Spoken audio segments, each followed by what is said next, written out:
এই পথ পরিক্রমায় তিনি সবসময় তার আপার দুঃশাসনের পক্ষেই কথা বলছেন। এর বিরুদ্ধে কখনো কি কোথাও একটা শব্দ উচ্চারণ করেছেন?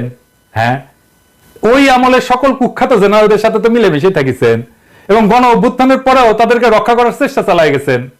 রাজনৈতিকভাবে ফ্যাসিজমের পক্ষে 15 বছর যাবৎ ব্যবহৃত সেনা কর্মকর্তা 36 জুলাই ছাত্র জনতার গণবিস্ফোরণের আগের এবং পরের অভিন্ন সেনা প্রধান, তাই তো নাটকীয় ভাবে কি বদলে যেতে পারেন?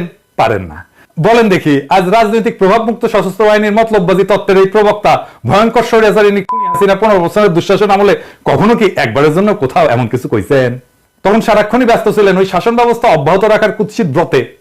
তখন তিনি তার আপা কুখ্যাত প্রধানমন্ত্রীর পদতলে সশস্ত্র বাহিনীকে রাখতে কখনো আপত্তি করেন নাই।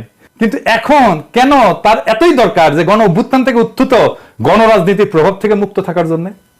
এর কারণ বোঝার জন্য আইনস্টাইন হওয়ার দরকার নাই। ফ্যাসিজমের সকল সুযোগ সুবিধায় হৃষ্টপুষ্ট হওয়া এমন